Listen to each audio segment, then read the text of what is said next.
అన్వేష్ వాడు నాకు తెలిసి ఏ మిషనరీ కుక్కలకు అమ్ముడుపోయాడు. అన్వేష్ లాంటి ఊర కుక్కల్ని రాధా మనోహర్ దాస్ గారి మీద కూడా బోగ్గాడు ఖాళీగా మందు సిగరెట్లు అవి ఇవి తాక్కుంటూ వెదవన్నారు వెదవ. నీకు ఈ 26 అసలు ఆ వ్యక్తిని మానసిక వికలాంగుడు అనాలా, పిచ్చోడు అనాలా?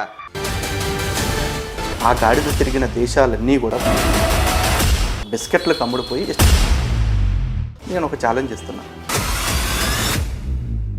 రీసెంట్గా మనం చూసుకున్నాం ఇప్పుడు నా అన్వేష్ ప్రపంచ యాత్రికుడు, నెక్స్ట్ సర్వ ప్రాణి తినేసేయానికి ఒక పేరు ఉంది అతనికి.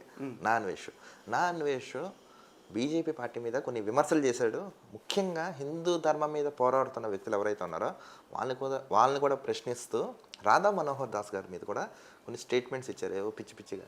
అసలు ఆ వ్యక్తిని మానసిక వికలాంగుడు అనాలా, పిచ్చోడు అనాలా, లేదా తెలివైనడు అనాలా? అసలు అతని బాధ ఏముందంటే ఏం చెప్తారు మీరు? వాడిని తెలివైనోడిగా చూడాల్సిన అవసరం ఖచ్చితంగా లేదండి. అలా అని చెప్పి పిచ్చోడిగా చూడకూడదు కూడా. ఎందుకంటే పిచ్చోడిగా చూడటం అంటే కూడా వాడు చేసిన పాపాలన్నింటినీ ఎక్స్క్యూజ్ చేసేయటం అవుతుంది. వాడి మీద ఒక నెగిటివ్ క్యాంపెయిన్ నడిచింది. ఏమని వాడు అన్సబ్స్క్రైబ్ చేసేయాలని చెప్పేసి ఒక 5 లక్షల మంది దగ్గర అన్సబ్స్క్రైబ్ చేసేసారు. అయితే దాన్ని వాడు ఎట్లా లాస్ ఫుల్ఫిల్ చేసుకుంటున్నాడు అంటే, నేను ఎట్లాగూ నష్టపోయా, ఇక హిందువులు ఎవరు నన్ను నమ్మరు, ఈ ఉన్న 20 లక్షల్లో కూడా కొంతమంది చూడక అంటే మన రెగ్యులర్గా మన వీడియోస్ చూసేవాళ్ళు లేరు కాబట్టి వాడి ఛానల్కి సబ్స్క్రైబర్స్గా ఉన్నారు.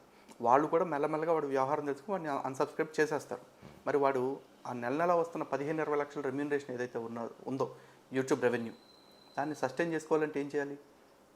ఈ టైంలో వాడు నాకు తెలిసి ఏ మిషనరీ కుక్కలకు అమ్ముడుపోయాడు. ఆ మిషనరీస్ ఇచ్చే ఫండింగ్ తీసుకుంటున్నాడు. ఆ మిషనరీస్ ఫండింగ్ ఎందుకు వస్తుంది అంటే భారతదేశం మీద, భారతీయత మీద, సనాతన ధర్మం మీద, హిందుత్వ వాదుల మీద విషం కక్కేలాగా చేయటం కోసమే. ఎందుకంటే ఈ రోజున భారతదేశంలో ఉంటున్న పాస్టర్స్ కావచ్చు, లేకపోతే క్రిస్టియన్స్ ఛానల్స్ ఏవైతే ఉన్నాయి ఛానల్స్ కావచ్చు, అందరివి క్లియర్గా ఎక్స్పోజ్ అయిపోయింది. ఏంటి అంటే వీళ్ళలో ఒక్కడు కూడా హిందుత్వవాదులతో డిబేట్లో కూర్చొని ఒక్కడు కూడా సనాతన ధర్మం ముందు క్రిస్టియానిటీని నిలబెట్టుకోలేడు. కాబట్టి ఇప్పుడు నేను హిందువునే అని చెప్పుకుంటూ నాటకాలు ఆడుతున్న అన్వేష్ లాంటి ఊరకొక్కల్ని తీసుకొచ్చేసి అన్వేష్ లాంటి వాళ్ళ చేత సనాతన ధర్మం మీద దాడి చేపిద్దాము. ఎట్లా? నేను హిందువునే అంటాడు వాడు, కానీ వాడికి హిందుత్వంలో మాత్రమే లోపాలు కనపడతాయట. నేను అంటున్నా, సమాజంలో ఎన్నో లోపాలు ఉండొచ్చు, నువ్వు హిందూ గ్రంథాల్లో నుంచి చూపించే లోపాలు ఏంటో చూపి. ఏ గ్రంథం మనుషుల్ని తేడాగా చూడమని చెప్పింది? లేదు, మనుషుల్ని పక్కన పెట్టేసేద్దామండి, బైబిల్ గ్రంథాల ఆధారంగానే మాట్లాడతాం. బైబిల్ ఆడికి చాలా గొప్పగా కనిపిస్తుంది, ఖురాన్ ఆడికి చాలా గొప్పగా కనిపిస్తుంది. నేను ఒక ఛాలెంజ్ ఇస్తున్నా, హిందూ గ్రంథాల్లో లేనిది బైబిల్ ఖురాన్లో ఉన్నది ఒక్క మంచి విషయం చూపించు. పోనీ బైబిల్ ఖురాన్లో పక్కన పెట్టేద్దాం, ప్రపంచంలో ఉన్న ఏ మత సాహిత్యంలో అయినా సరే హిందూ గ్రంథాల్లో లేని మంచి ఏదన్నా ఉంటే ఒక్కటి చూపించు. ఏదన్నా చూపించగలడా? లేదు. ఒకవేళ వాడికి అర్థం కావాల్సిన విషయం ఏంటంటే, ప్రపంచంలో నేను ఒక అహంకారంతో మాట్లాడి నిజంగా హిందుత్వంలో లేని మంచి పాయింట్లు ఏమన్నా వేరే మతాల్లో గొప్పవి ఉన్నాయి అనుకోండి, మన సనాతన ధర్మం ఏం చెప్తుంది? ఆనోభద్రాహ క్రతవో యాంతి విశ్వత. ప్రపంచంలో ఎక్కడెక్కడైతే మంచి విషయాలు ఉన్నాయో అవన్నీ కూడా మా చెవులకు చేరుగాక అని చెప్పేసి చెప్తారు. మరి అలాంటి నిజంగా మంచి ఏదైనా ఉంటే అని ఒకటి చెప్పమానండి. ప్రపంచంలో ఉన్న మంచి అంతా ఉన్న సనాతన గ్రంథంలో ఉన్న మాట ఇది, వేదం చెప్తున్న మాట. అంటే నీ దానిలో అంతా మంచిగా ఉన్నా నీకు తెలియని మంచి ఇంకెక్కడన్నా ఉంటే దాన్ని కూడా స్వీకరించమని చెప్పింది. అలాంటి సనాతన ధర్మం వీడికి మంచిగా కనపట్ల. కానీ ఇదిగో ప్రపంచంలో ఉన్న జ్ఞానం అంతా దీంట్లోనే ఉందని 31,102 వచనాలు ఉన్న బైబుల్, 6,500 వచనాలు ఉన్న ఖురాను పట్టుకుని వచ్చేసి దీంట్లోనే సర్వస్వం ఉందని వాడు చెప్తున్నాడు. మరి ఇప్పుడు ప్రజలను అడుగుతున్నా, చెప్పండి, వాడు చెప్పింది హేతుబద్ధంగా ఉందా? మరి లేదుగా. ఒకవేళ వాడు నాస్తికుడిగా ఉంటాడా? That's his choice. ఖచ్చితంగా నాస్తికుడిగా కూడా ఉండొచ్చు. కానీ నాస్తికత్వంతో ఉన్నప్పుడు కూడా వాడు న్యూట్రల్గా విమర్శ చేయాలి. మతాలన్నింటిలో ఉన్న లోపాల గురించి మాట్లాడాలి. వాడు ఒక మాట అన్నాడు, భారతదేశంలో స్త్రీకి స్వాతంత్రం లేదు, బైబిల్ ఒక్కటే స్త్రీకి స్వాతంత్రం ఇచ్చిందని. బైబిల్ స్త్రీని ఏ విధంగా బానిసగా ఉంచిందో నేను చెప్తా. వాడు లైవ్ డిబేట్కి వస్తాడా? నా ఛానల్కి రావడానికి భయం అయితే కిరణ్ టీవీకి రమ్మనండి అండి. కిరణ్ టీవీ తరఫున మీరే మోడరేట్ చేద్దరు కానీ ఒక చర్చ. ప్రపంచంలో హిందూ గ్రంథాల్లో లేని మంచి వేరే ఏ మత గ్రంథంలో నుంచైనా ఉంటే చూపిమనండి.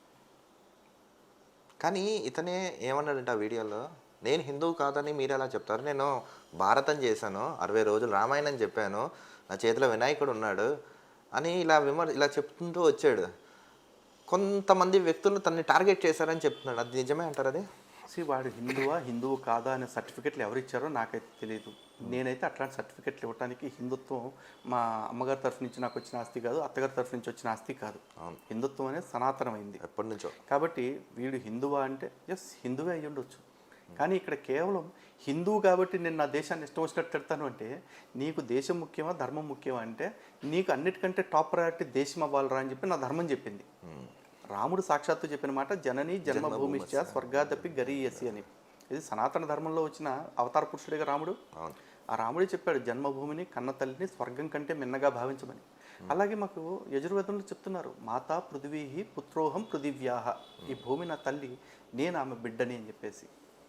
మరి దేశాన్ని ప్రేమించమని చెప్పింది మాకు. మరి నువ్వు విదేశాల్లో కూర్చుని ఇక్కడ రోడ్లు చూసారా, భారతదేశంలో ఇట్లాంటి రోడ్లు రావు ఎందుకంటే మన నాయకులు దొంగనా కొడుకులు అంటాడు. అక్కడ బిల్డింగులు చూపించి ఇట్లాంటి భారతదేశంలో ఉన్నాయా, లేవు ఎందుకంటే మన నాయకులు దొంగనా కొడుకులు అంటారు. ఇక్కడ నాయకులు దొంగనా కొడుకులు అయితే నువ్వేం బిగుతున్నావు, నువ్వు రా ఇక్కడికి ప్రజాక్షేత్రంలోకి. నేను 130 దేశాలు తిరిగి వచ్చాను కాబట్టి ఆ 130 దేశాలు తిరిగి వచ్చిన అనుభవంతో నేను ఇక్కడ దేశాన్ని ఈ ప్రణాళికలతో నేను అభివృద్ధి చేస్తానని చెప్పమనండి. ఆ గాడిద తిరిగిన దేశాలన్నీ కూడా 10 కోట్లు 20 కోట్లు 2 కోట్లు 1/2 కోటి జనాభా ఉన్న దేశాలు. కానీ భారతదేశం 145 కోట్ల జనాభా. 145 కోట్ల జనాభా అంటే అనేకంటే కూడా 145 కోట్ల మనస్తత్వాలు భారతదేశం. ఇంతమందిని మేనేజ్ చేస్తూ దేశాన్ని ఈ మాత్రం పరిపాలన చేయటం, ఈ స్థితి దాకా తేవటం చాలా గొప్ప విషయం. గత 12 ఏళ్ళ నుంచి ఒక అద్భుతమైన యజ్ఞం జరుగుతుంది. అది జరగనివ్వాలి. కానీ 75 ఏళ్ళ అధికారాన్ని గుప్పెట్లో పెట్టుకుని ఎవరైతే ఇప్పుడు అధికారంలోంచి పక్కకి జరిగారో వాళ్ళు తట్టుకోలేక ఇలాంటి ఊరకొక్కలన్నింటినీ పోషిస్తూ ఉంటారు. వాళ్ళు విదేశాల్లోనే ఉంటారు. ఒక ద్రోవరాటి అనే ఊరకొక్క ఉంటాడు. వాడు ఎక్కడుంటాడు, జర్మనీలో ఉంటాడు. వాడు అక్కడ కూర్చుని భారతదేశంలో జరిగే వాటన్నిటి గురించి బాధపడిపోతూ ఉంటాడు. ఈ ఊరకొక్క ఈ దేశం మరి ఎక్కడ పడితే అక్కడ తిరుగుతూ ఉంటాడు. తిరిగేసి వెళ్ళిన ప్రతి దేశంలో వాడు చూపించి ఎట్లాంటిది భారతదేశంలో లేదంటాడు. ప్రతిదానికి పోలిక పెట్టుకుంటే అవన్నీ అమెరికాలో ఉంటాయి, ఎవడి తిరిగే దేశాల్లో ఉన్నాయని? అవన్నీ ఆస్ట్రేలియాలో అన్నీ ఉంటాయా? ప్రతి దేశానికి ఒక లోపం ఉంటుంది, ప్రతి దేశానికి ఒక బలం ఉంటుంది. అలాంటి బలం సనాతన ధర్మం భారతదేశానికి. ఈ రోజున ప్రపంచంలో అమెరికా, ఆస్ట్రేలియా, ఆఫ్రికా, అరబ్ ఏదైనా కానివ్వండి, ఆ దేశాల్లో వాళ్ళు భోగాలు అనిపిస్తున్నారా లేకపోతే ఇంకేం చేస్తున్నారు మనకి సంబంధంలా. కానీ భారతదేశం ప్రపంచం మొత్తం యొక్క మంచి కోరుకుంది. ఎప్పుడైనా లోకా సంస్థ సుఖినోభవంతో కానీ భారతదేశం మొత్తం సుఖినోభవంతో ఎప్పుడు అనలేదుగా. సర్వే జన సుఖినోభవంతో అంటారు కానీ హిందూ జన సుఖినోభవంతో ఎప్పుడైనా చెప్పామా? లేదు, చెప్పలేదుగా. మరి ఇంత గొప్ప విలువలున్న ధర్మాన్ని అర్థం చేసుకుని అరే మనం ఎంత బిల్డింగ్లు కట్టాం, రోడ్లు వేసాం కదరా, అందరి మంచి కోరుకుంటున్నామా లేదా, ఇది ప్రాథమిక సూత్రం సనాతన ధర్మానికి. ఆ సనాతన ధర్మం భారతదేశానికి మూలం అన్న విషయం వాడికి ఎప్పటికీ అర్థమవుతుంది? ఎందుకంటే వాడు అమ్ముడుపోయిన కుక్క, బిస్కెట్లకు అమ్ముడుపోయి ఇష్టం వచ్చినట్టు భారతదేశం మీద మురుగుతూ ఉన్నాడు. అందుకు వాడిని వ్యతిరేకిస్తున్నాం. అంతేగాని వాడు హిందువు కాదు అన్న కారణం చేత కాదు. ఒకవేళ వాడు హిందువే అయినా సరే భారతదేశానికి వ్యతిరేకంగా ఉంటే వాడిని వ్యతిరేకిస్తాం. ఈ రోజున బైర్ నరేష్ ఎవడంటే నేను హిందువుననే చెప్పుకుంటాడు, బాబు గోగినేని ఎవడంటే నేను హిందువుననే చెప్పుకుంటాడు. మూలం ఇక్కడే. ఆయన హిందువు కాదని మనం చెప్పట్లా. ఎందుకంటే హిందుత్వంలో నాస్తికత్వానికి కూడా తావుంది. కానీ హిందుత్వంలో దేశద్రోహానికి దేశ వ్యతిరేకతకి తావులేదు.